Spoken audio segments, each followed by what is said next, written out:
नमस्कार दोस्तों, मैं भुवनेश्वर ब्लेसिंग टीम से रुमा जन्नत सरे और श्यामल शेम द्वारा लिखित किताब the Buddha's wife the path of awakening together के 24वें अध्याय के बारे में चर्चा करती हूँ। सिद्धार्थ वापस आते हैं अकेले यशोधरा जी से मिलने के लिए। यशोधरा जी अपने आप को एक दिन पहले ही पूरी तरह से तैयार कर ली थी। उनमें एक ताकत, एक ऊर्जा, स्पष्टता आ गई थी। यशोधरा जी बुद्ध को आमंत्रित करती हैं उसी गिलहरी के उपवन में और अपने साथ बैठने के लिए कहती हैं, जो वो दोनों का विशेष स्थान हुआ करता था हमेशा से।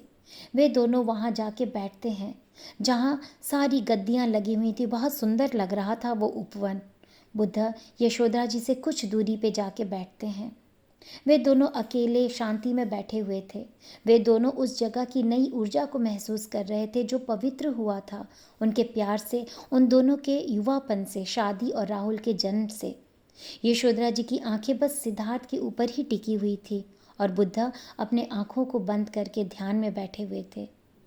जब बुद्ध ध्यान से बाहर आते हैं, अपनी आंखों को खोलते हैं, तो यशोधरा जी कहती हैं, मैंने चन्ना से आपके शिक्षण के बारे में जाना और चन्ना के अनुदेश से हम सभी भी अपनी सभा में ये अभ्यास किया करते हैं। बुद्ध मुस्कुराते हुए कहते हैं, मुझे खुशी हुई ये जान के। बुद्ध की आवाज़ बस एक संकेत थी उनके सिद्धार्थ होने की। एक लंबे विराम के बाद दोनों एक दूसरे को देखते हैं। यशोधरा जी स्नेह से, प्यार से वो दूरियां मिटा देना चाहती थी जो उनके सिद्धार्थ और बुद्ध के बीच में था, लेकिन हिम्मत नहीं कर पा रही थी। बुद्ध में एक वैभव, गौरव, उनकी महानता एक धार्मिक महानता बन चुकी थी। आखिरकार यशोधरा जी कहती हैं, वे अपने शब्दों को बहुत ध्यान से चुन रही थी क्योंकि बहुत ही नाजुक क्षण था वो, और कहीं ऐसा ना हो कि उनके मौन की शक्ति और पवित्रता को वो तोड़ दें अपने शब्दों से। और यशोधरा जी कहती हैं, आपके जाने, और चुप हो जाती हैं। फिर कहती हैं, सिद्धार्थ, और चुप हो जाती हैं और सोचती हैं कि कहीं बुद्ध का कहीं कोई प्रतिक्रिया तो नहीं होगा उनके नाम लेने से। लेकिन बुद्ध एक बड़ी सी प्रशस्त मुस्कान देते हैं और अपने सिर को हिलाते हुए यशोधरा जी को आगे कहने के लिए कहते हैं। यशोधरा जी कहती हैं, उनकी निराशा, उनकी मायूसी, पीड़ा, सब कुछ का अंत प्रजापति जी ने और सभा की सारी महिलाओं ने आश्चर्य रूप से करुणा में बदला, और चन्ना ने बताया कि आपके शिक्षण भी प्यार और दयालुता की शक्ति को देता है।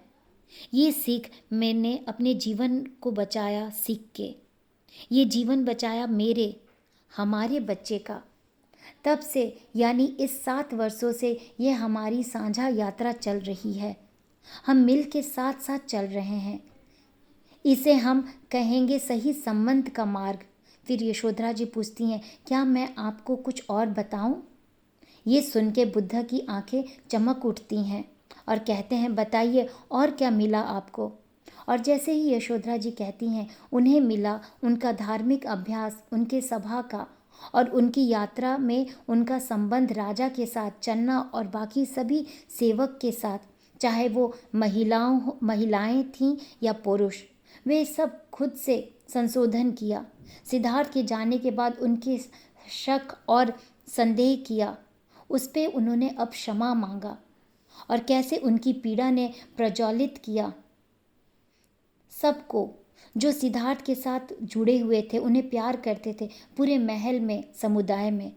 यशोधरा जी को सुनते ही बुद्ध और फिर कहते हैं, अब मैं भी संशोधन कर रहा हूँ आपसे, आपके ज़रिए सभी से, औरों से। प्रिय, मैं गंभीरतापूर्वक क्षमा मांगता हूँ। यशोधरा जी ये सुनते ही आश्चर्यचकित हो जाती हैं। उनके आंसू बहने लगते हैं, और ये आंसू थे सुकून और कृतज्ञता के। वे दोनों पूरी गहराई के साथ एक दूसरे के साथ अपने जीवन के समानता को देखते हैं। एक ऐसा राह पर जीवन उन दोनों को लाता है जो अति सुंदर पल था। यही है, बस यही। यशोधरा जी फिर कहती हैं, आप बुद्ध और मैं चुप हो जाती हैं, निशब्द। उनके पास कोई शब्द नहीं था, वे शर्मा गईं। बुद्ध मुस्कुराते हैं, मानो यशोधरा जी के लिए आज भी उनमें इतना वर्षों के बाद भी वही प्यार है। यशोधरा जी फिर आगे कहती हैं, मेरे सभी सही इरादों के बावजूद आप ही वो व्यक्ति हैं जिन्हें वे हमेशा प्यार करेंगी और वही उनके परम प्रिय रहेंगे। बुद्ध धीरे से मुस्कुराते हैं और हामी भरते हैं। फिर यशोधरा जी कहती हैं, आपने इस सत्य के वर्णन किया है जो दुख को समाप्त कर देगा। आपने सांसारिक चीज़ों के को पीछे छोड़कर उस खोज में, उस राह पर आप अकेले निकल पड़े, उस राह पे जो आगे ही जाता है। स्पष्ट रूप से दुखों का अंत होने तक आपने ध्यान ही किया था और फिर उसे समझा, जाना, जानने के बाद दूसरों को भी समझाया और सिखाया। वो सब भी आपने सभी के लिए आशीर्वाद रूप में दिया। फिर यशोधरा जी अचानक से चुप हो जाती हैं, बेचैन हो जाती हैं, ये सोच के कि वे बताएं या ना बताएं बुद्ध को कि उनकी क्या प्रतिक्रिया है, उन्होंने क्या समझा है इस धार्मिक शिक्षण का। उनके सभी महिलाओं ने जो उनको पूछा बुद्ध के शिक्षण के बारे में। यशोधरा जी फिर कहती हैं कि ऐसा नहीं है कि सभी महिलाओं ही रिश्ते की सही राह पे चल रही थी उनके साथ। इस सभा में, संघ में सभी महिलाओं के साथ चन्ना, उनके माता पिता, उनका पुत्र राहुल और साथ साथ बहुत लोग उनके साथ जुड़े थे, महल के भी। और हम सब एक ही स्तर पर आगे बढ़ रहे थे इस यात्रा में, और किसी ने भी उनके साथ नहीं जुड़ा ऐसा नहीं था। सभी उनके साथ जुड़े जा रहे थे और इससे बहुत लाभ उठाया सभी ने। और ये इस संघ के साथ जुड़ने से जागरूक होते गए जीवन में। किसी ने अपना सब कुछ नहीं त्यागा इससे जुड़ने के लिए। चन्ना और मैंने यानी यशोधरा जी ने बहुत सारे दुख और पीड़ा को एक दूसरे के साथ साझा किया, जिसे वे नाम दिए आध्यात्मिक मित्रता का। और फिर बुद्ध से कहती हैं, आपको तो पता ही होगा कि एक पुरुष और महिलाओं में कितना रिश्ते की आगे बढ़ना, कितना सोच समझ के आगे जाना पड़ता है। एक अपना विचार संघ के साथ रखना या मित्रता के रूप में आप एक दूसरे को जानना। मैंने शुरुआत किया इस मित्रता का आप ही से ही। और फिर यशोधरा जी कहती हैं, मुझे लगता है हमारी प्यार की शुरुआत आध्यात्मिक मित्रता से ही हुई थी और मैंने किया था। यशोधरा जी को थोड़ी देर के लिए लगा कि कहीं बुद्ध अपमानित तो नहीं महसूस कर रहे हैं, लेकिन ऐसा कोई संकेत नहीं मिला, यानी ऐसा नहीं था। फिर यशोधरा जी पूछती हैं बुद्ध से, मेरा प्रश्न आपसे है मेरे प्रिय, यही है कि क्या कोई और राह या मार्ग महिलाओं के लिए है जो वो रखती हैं, अपने आप को सही संबंध के मार्ग पे लेके चल सकती हैं? क्या जरूरी है कि आगे बढ़ने के लिए खुद को धार्मिक और संपूर्ण रखने के लिए हमें सब कुछ का त्याग करना होगा, पीछे छोड़ना होगा जिन्हें हम प्यार करते हैं या जो हमारे प्रिय हैं? बुद्ध का चेहरा चमक रहा था, जगमगा रहा था, एक साफ शांत तालाब की तरह, मानो एक दर्पण हो। वह नहीं अशांत हुए हवा के झोंकों से और ना ही पत्थर फेंकने से, लेकिन सतही हवा से। फिर यशोधरा जी कहती हैं, ये भी संभव है कि दुनिया में रहने के लिए, सच्चाई और हर दिन जीने के लिए गहराई के साथ, संसारिक कष्ट के साथ रहना है, एक दूसरे के साथ जुड़े रहना है और आगे बढ़ना है, एक दूसरे के साथ जागरूकता के साथ।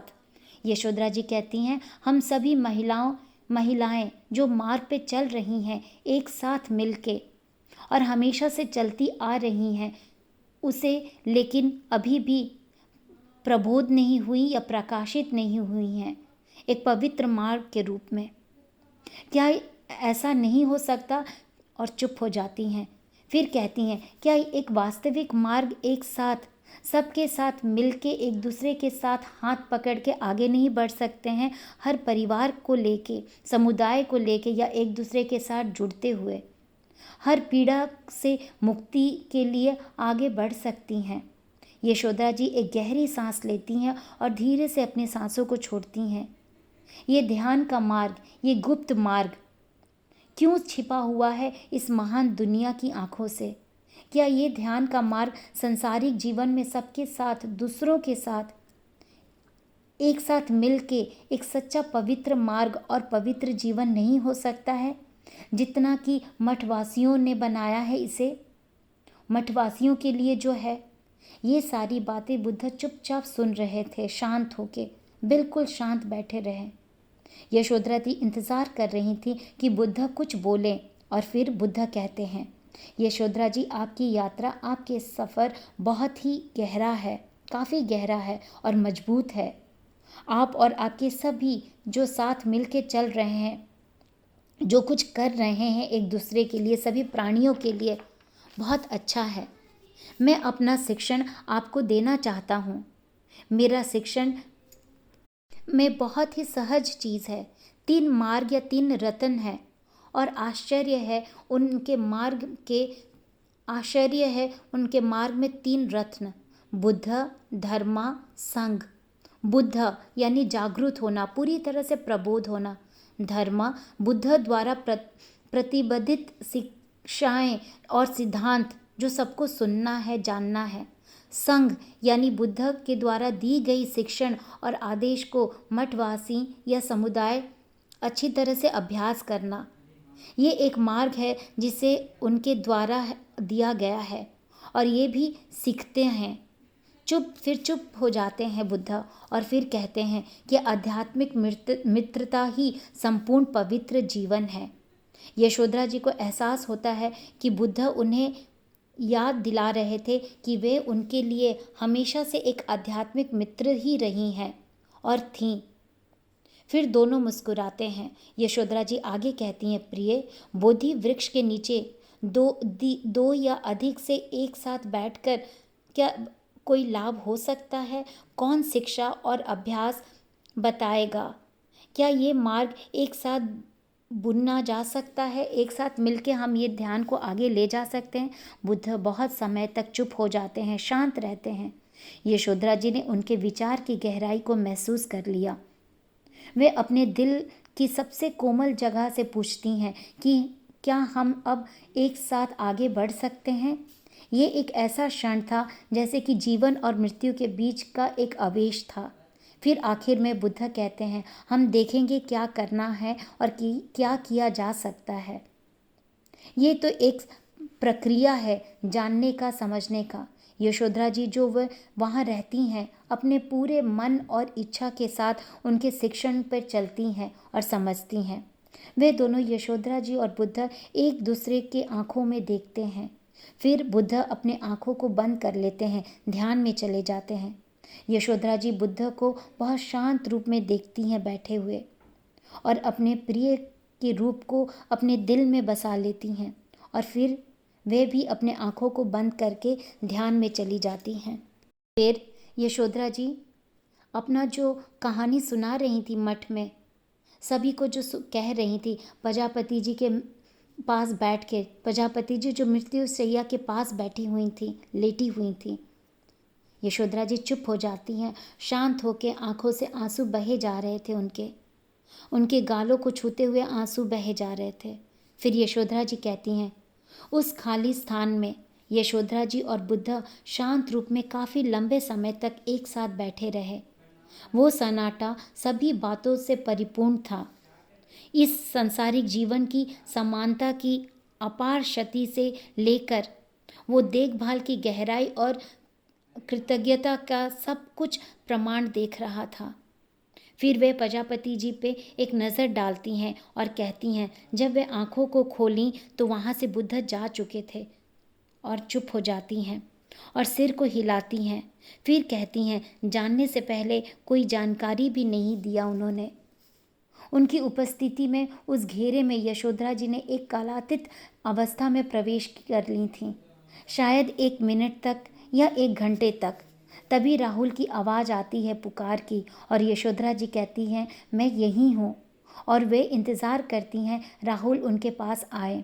यशोधरा जी को दोनों खुशी और दुख का अविश्वसनीय मिश्रण महसूस हो रहा था। यशोधरा जी सबके साथ मिल के बैठ जाती हैं। वो प्रकाशित चेहरा बदल जाता है उदासी में। पूरे नम्र आवाज़ में कहती हैं, मुझे पता था वो क्षण अंतिम था जब वे अकेले में बुद्ध को देखती हैं और बातें करती हैं। उन्हें बहुत खुशी महसूस हो रही थी, लेकिन आंखों से आंसू भी बहे जा रहे थे। और फिर जब वे सभा में सबके साथ बात कर रही थी, तब भी उनकी आँखों से आंसू बहे जा रहे थे। फिर कहती हैं, बहनों, उन्हें आवाज़ सुनाई पड़ी, मम्मा, माँ की। उनके अनमोल पुत्र संघ के घेरे में बाहर खड़े हुए थे और अपनी माँ को, यशोधरा जी को ढूंढ रहे थे। और अभी भी राहुल के हाथ में वो लकड़ी की भीख मांगने वाली कटोरी जो बुद्ध ने दिया था उनके हाथों में था। और जब वो अपनी माँ के आंसू से भरी आंखों को देखते हैं तो दौड़ के माँ के पास चले जाते हैं और यशोधरा जी उन्हें अपने गोद में उठा लेती हैं। और इस माँ और बेटे के प्यार के भाव के साथ ये अध्याय यहीं समाप्त होता है। नमस्कार दोस्तों।